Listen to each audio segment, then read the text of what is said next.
Hello, citizens, and welcome to our show, Junior Citizen, the Knowledge Seeker, where young voices takes the lead. And I am Nirali Munjal. And my name is Ankita Adhikari. And we are from Government Sarojini Naidu High Secondary Girls School from EFS School Media. And today we have our special guest. Hello, sir. Hello. Sir आपके introduction से start करते हैं. Yes. I am Chandramohan Thakur. Yes, sir. I am an IS officer of 2012 batch, Madhya Pradesh cadre. Yes, sir. And presently, I am the managing director of a government company called Madhya Pradesh Building Development Corporation. And this company makes government buildings like schools, hospitals, medical colleges, IT parks, Yes, sir. all government infrastructure. जो building related infrastructure है, that is the work that our company does. Sir it's absolutely nice work. Sir आपने तो अपने department के बारे में बता ही दिया. Sir what's initiative you took, जैसे कि कोई बिल्डिंग बनाने से पहले एक इनिशिएटिव लेते हैं कि इस बिल्डिंग का हम वहाँ तक पहुँचाएंगे, उसका ये फ़ायदा रहेगा. देखिए, गवर्नमेंट में जो भी कंस्ट्रक्शन का काम है जी. वो जो डिपार्टमेंट करती है उसको पब्लिक वर्क्स डिपार्टमेंट पीडब्ल्यूडी कहते हैं. Yes sir. पीडब्ल्यूडी के काम ब्रॉडली दो हिस्सों में होते हैं, एक रोड्स का काम और एक बिल्डिंग्स का काम. Yes sir. और बिल्डिंग्स के काम के लिए गवर्नमेंट ने डिपार्टमेंट से अलग हटके कॉरपोरेशन बनाया है. कॉरपोरेशन में जो मैनेजिंग डायरेक्टर है उसके पास कंपनी का सीईओ होने के नाते बहुत सारे फ्रीडम होते हैं. वो फाइनेंसिंग के मॉडल बना सकता है, वो डिज़ाइन और आर्किटेक्चर में अपना इनिशिएटिव ले सकता है. तो अभी हम लोग ये जो हमारी कॉरपोरेशन है 2 साल पहले ही गवर्नमेंट ने बनाई. और पिछले 2 साल में अभी हमारे पास लगभग 200 बिल्डिंग्स हैं जो हम पूरे मध्य प्रदेश में बना रहे हैं, वाओ. जिसमें सीएम राइज स्कूल्स हैं यस सर. जो ऑलमोस्ट मोर देन 100 जो हम बना रहे हैं. फिर गवर्नमेंट हॉस्पिटल्स हैं, कुछ मेडिकल कॉलेजेस बड़े हैं, जैसे सीहोर में एक बुधनी मेडिकल कॉलेज हम बना रहे हैं, जी. मंडला में एक मेडिकल कॉलेज बना रहे हैं, उज्जैन में एक मेडिकल कॉलेज अभी हमने प्लान किया है, हमारा काम स्टार्ट होने वाला है. यस और भी कई ऐसे छोटे बड़े काम हम लोग कर रहे हैं. जनरली जो हमारी बिल्डिंग्स होती हैं वो 10 या 20 करोड़ से बड़ी साइज की बिल्डिंग्स हम बनाते हैं. वाओ. सो अभी टोटल हमारी कॉरपोरेशन जो है लगभग 7,000 करोड़ के बिल्डिंग्स का काम पूरे मध्य प्रदेश में कर रही है. We have a team of about 200 engineers, civil engineers जो पूरे मध्य प्रदेश में हैं, and some 4 to 5 architects, structural engineers, और फिर हमारे साथ और भी आर्किटेक्ट्स और डिज़ाइनर्स जुड़ते हैं.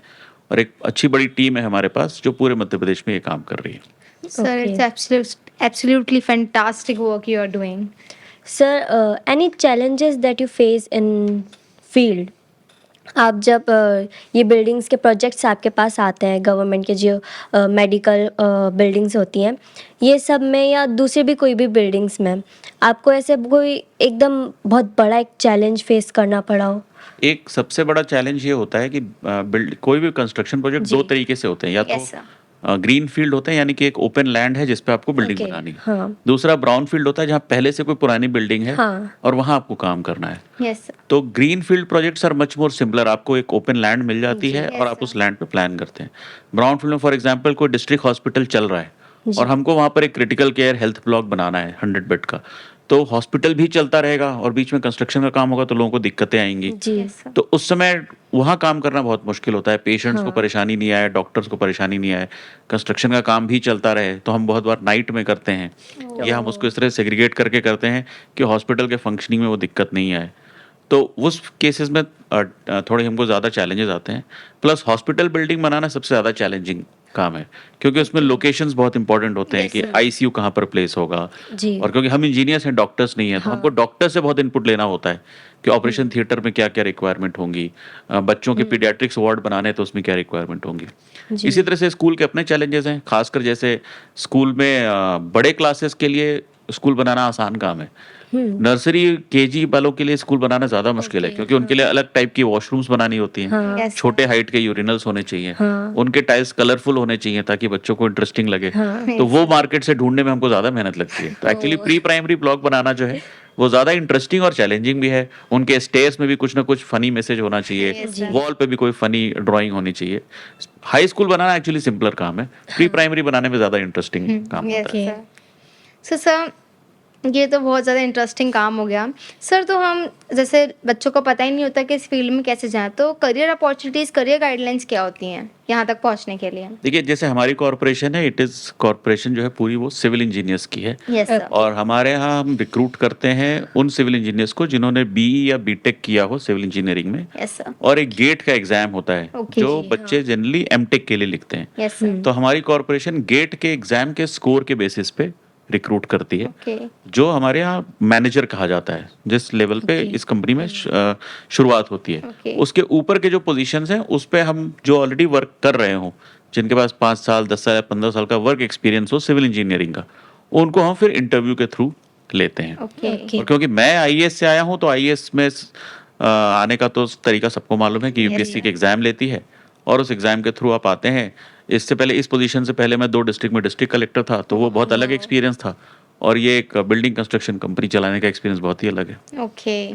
तो सर आपका ये बिल्डिंग कंस्ट्रक्शन डिपार्टमेंट जो है, ये आपका इंटरेस्ट था कि आपने आईएएस किया है, मतलब यूपीएससी दिया है, आप आईएएस थे, तो आपके ये जो डिपार्टमेंट में आए, ये आप अपने इंटरेस्ट से आए? देखिए, जब हम आईएएस ऑफिसर बनते हैं तो एज एन आईएएस ऑफिसर आपको गवर्नमेंट किसी भी डिपार्टमेंट में किसी भी पोजीशन पे पोस्ट करती है। ओके, हाँ। आईएएस एक जनरल सर्विस है। जी। तो हमारी कुछ पोस्टिंग्स तो डिस्ट्रिक्ट में होती हैं, जिसमें हम डिस्ट्रिक्ट कलेक्टर बनते हैं। डिस्ट्रिक्ट Yes, कलेक्टर से पहले हम जिला पंचायत के सीईओ बनते हैं या एडिशनल कलेक्टर बनते हैं। कई लोग आईएएस ऑफिसर जो है म्युनिसिपल कॉर्पोरेशन के कमिश्नर्स बनते हैं। यस। ओके। और उसी तरह से गवर्नमेंट के बहुत सारी कंपनीज और कॉर्पोरेशंस हैं, जैसे ये बिल्डिंग डेवलपमेंट कॉर्पोरेशन है, ऐसे ही वाटर सप्लाई के लिए एक जल निगम है, यस सर। इलेक्ट्रिसिटी सप्लाई के लिए इलेक्ट्रिसिटी डिस्ट्रीब्यूशन कंपनी है, यस सर। और रोड्स बनाने के लिए एक रोड डेवलपमेंट कॉर्पोरेशन है, टूरिज्म प्रमोशन के लिए एक टूरिज्म Yes, डेवलपमेंट जी। कॉर्पोरेशन। इस तरह से करीब 10-15 कंपनीज हैं जो स्टेट गवर्नमेंट की ओन्ड कंपनीज हैं। Okay. इनके सीईओ या मैनेजिंग डायरेक्टर की पोजीशंस पर भी आईएएस ऑफिसर्स को ही गवर्नमेंट पोस्ट करती है। ओके। तो उसमें बहुत ज़्यादा हमारा इंटरेस्ट नहीं, लेकिन हाँ, ये गवर्नमेंट का डिसीजन होता है कि ये जो ऑफिसर है ये इतना केपेबल है क्या ये कोई कंपनी या कॉर्पोरेशन को चला सकते हैं। तो ये गवर्नमेंट का डिसीजन था कि मुझे यहाँ पर उन्होंने पोस्ट किया। It's okay. Great sir. Sir जैसे कि आपने बताया कि आप डिस्ट्रिक्ट कलेक्टर भी रह चुके हैं, तो सर उसका एक्सपीरियंस क्या था? डिस्ट्रिक्ट कलेक्टर बहुत ही इंटरेस्टिंग जॉब है। आपको गवर्नमेंट में लगभग 50 से 60 अलग अलग डिपार्टमेंट्स होते हैं, यस और डिस्ट्रिक्ट लेवल पे उन सारे डिपार्टमेंट्स को डिस्ट्रिक्ट कलेक्टर मैनेज करता है। Yes sir. तो बहुत वैरायटी होती है आपके पास। पुलिस का काम होता है, लैंड रेवेन्यू का काम होता है, health, education, roads, agriculture, horticulture, sir. Fisheries, mining. तो बहुत तरह के चैलेंजेस आते हैं, इंटरेस्टिंग रहता है। प्लस आप ऐसी ज्योग्राफीज में काम करते हैं जो शायद आपने, अगर आप पोस्ट नहीं होते तो आपको मालूम नहीं चलता। जी। तो जैसे मैं एक ट्राइबल डिस्ट्रिक्ट में था, अनूपपुर नाम के ट्राइबल डिस्ट्रिक्ट में, वहाँ के अलग चैलेंजेस थे। वहाँ मैं करीब 2-2.5 साल रहा। फिर इसके बाद मैं सीहोर डिस्ट्रिक्ट में था। वहाँ वो जगह बिल्कुल अलग है, सीहोर भोपाल से पास है, तो वहाँ के डेवलपमेंट के स्टैंडर्ड्स अलग हैं। अनूपपुर क्योंकि बहुत दूर है भोपाल से, रिमोट इलाके में, तो वहाँ के डेवलपमेंट के चैलेंजेस अलग हैं।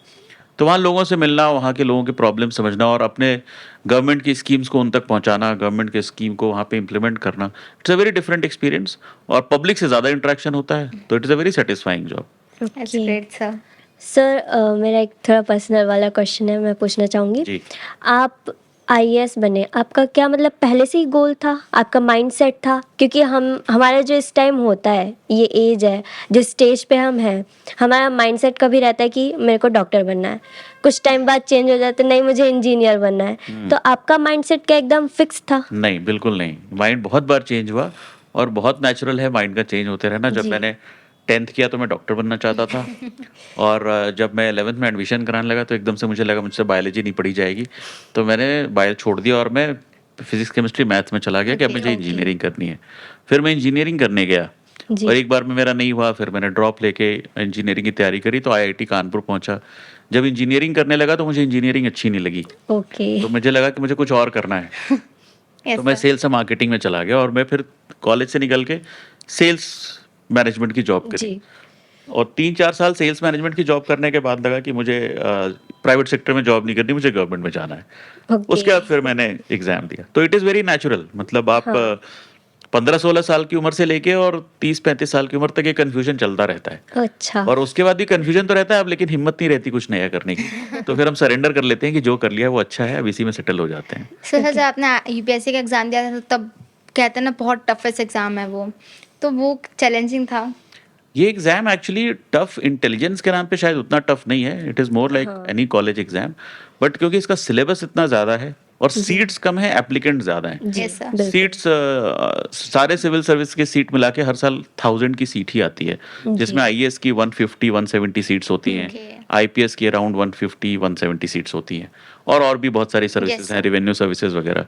लेकिन एग्जाम देने वाले बच्चे लगभग 10 लाख होते हैं। हाँ। तो 10 लाख बच्चों में से क्योंकि 1000 का ही सिलेक्शन होना है, तो सक्सेस रेशियो बहुत कम है। बहुत कम। जी। तो दैट इज व्हाई ये the exam becomes difficult. But otherwise अगर कोई इसके पूरे सिलेबस को अच्छे से पढ़ के और रेगुलर तरीके से तैयारी करे, Yes, sir. तो there is a fair possibility कि एग्जाम निकाला जा सकता हाँ। है। हम लोग ने भी एक बार में क्लियर नहीं किया, मुझे भी कई अटेम्प्ट्स लगे, कई बच्चों को एक से ज़्यादा अटेम्प्ट लगते हैं, जी। बट इसका एक तरीका है, और मैं अभी भी बच्चों से बात करता रहता हूँ, उनको गाइड करता रहता हूँ। तो I see that most of the good students जो सिंसियरिटी के साथ हार्डवर्क कर रहे हैं, they are mostly able to succeed. It's great sir. मतलब ये चैलेंज ऐसा है कि इट्स डिपेंड्स ऑन यू कि आप कितना उसमें सही से पढ़ रहे हैं, कितना टाइम दे रहे हैं। मैं ऐसा कहूँगा कि एग्जाम निकालना और पढ़ाई करना दो अलग अलग चीज़ें हैं। Yes sir. ओके। पढ़ाई हम अपने इंटरेस्ट के लिए करते हैं, हमको किसी चीज़ में मजा आ रहा है। एग्जाम निकालने के लिए जरूरी कि उस एग्जाम का पैटर्न कैसा है, जी। वो एग्जाम हमसे क्या पूछ रहा है, Yes, उसमें okay. क्वेश्चंस किस तरीके से आते हैं, किस तरह के आंसर करने से मार्क्स ज्यादा आते हैं। That's a very different skill set. पढ़ा हो सकता है मैंने आपसे कम हो, लेकिन मुझे एग्जाम देना आपसे बेटर आता हो, तो मैं वो एग्जाम निकाल लूंगा। तो जरूरी नहीं कि एग्जाम निकालने वाला ज्यादा पढ़ा लिखा हो, यस सर। हाँ। बट उसको एग्जाम क्रैक करना आना चाहिए। एग्जाम क्रैक करने के लिए उसका क्वेश्चन पेपर का पैटर्न समझना, उसके सिलेबस को जानना, एग्जाम कितने घंटे का किस मोड में होता है, उसमें किस तरह के क्वेश्चंस के आंसर करने से ज्यादा मार्क्स मिलते हैं, ये सारी चीजों पर अगर फोकस करके किया जाए तो it can be done. Okay. It's absolutely right sir. Sir जैसे कि हम आजकल देखते हैं कि जो बच्चे हैं उनके पास यही आईएएस बनना है। आईएएस जैसे हम एडमिनिस्ट्रेशन की बात करें, जैसे यूपीएससी की बात करें, उसके अंडर में बहुत जैसे Indian forest service, foreign service, revenue service, बहुत सारे हैं। लेकिन हम लोगों से सिर्फ दो ही चीज़ें सुनते हैं, आईएएस आईपीएस।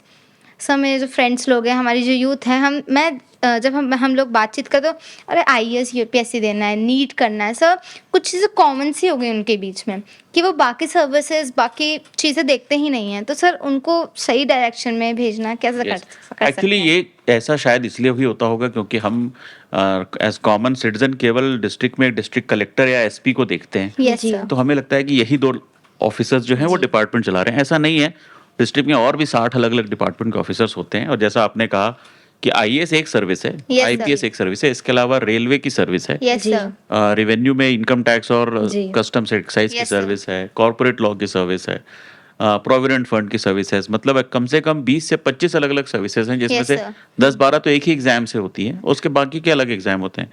इसी तरह से स्टेट गवर्नमेंट के अंदर भी बहुत डिपार्टमेंट है, deputy collector, DSP, Yes, sir. नायब तहसीलदार, एक्साइज डिपार्टमेंट, ट्रांसपोर्ट, मतलब बहुत सारे 60-70 अलग अलग गवर्नमेंट, केवल गवर्नमेंट जॉब्स की बात करूं मैं, यस सर। ओके। तो more than 60 to 70 different departments हैं, जिसमें अलग अलग लेवल पे रिक्रूटमेंट होता है। कुछ यूपीएससी करती है, कुछ स्टेट पीएससी करती है, और कुछ के लिए जैसे मध्य प्रदेश में एम्प्लॉय सिलेक्शन बोर्ड करता है, जिसमें सब इंजीनियर्स हैं, असिस्टेंट इंजीनियर्स हैं, और भी बहुत सारे पोस्ट हैं, नर्सेज हैं, एग्रीकल्चरल इंजीनियर्स हैं।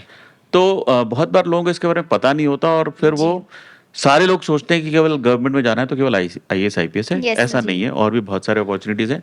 और गवर्नमेंट में कोई भी जॉब आप लेते हैं तो गवर्नमेंट आपको एक एश्योर्ड इनकम आपकी गारंटीड Yes, रहती है, एक हाँ। करियर आपका गारंटी रहता है, एक्सपोजर आपको एक अच्छा जी। मिलता है।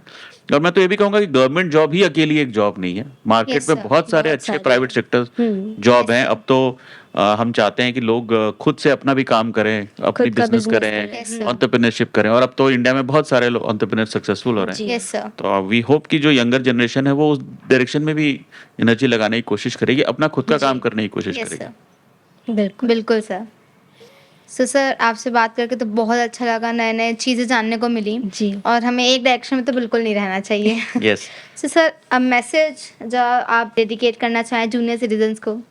अब मैं सारे आपके उम्र के लोगों को और यूथ को ये कहना चाहूँगा कि don't get to fixated by what you want from Yes, life sir. Now. Stay open for what life has to offer. बहुत Yes, बार sir. हम जो जी। सोच रहे होते हैं उससे जी। ज़्यादा इंटरेस्टिंग चीज़ें लाइफ के पास ऑफर करने को Yes, होती हैं। sir. जी। हर चीज़ आप आज की डेट में इमेजिन नहीं कर सकते आपके साथ क्या होगा। और अपनी इंटेलिजेंस से ज़्यादा अपने हार्ड वर्क पे भरोसा कीजिए। आपकी Yes, sir. इंटेलिजेंस कभी-कभी आपको धोखा दे देगी और आपको जी। घमंड भी हो जाएगा कि मैं बहुत इंटेलिजेंट हूँ।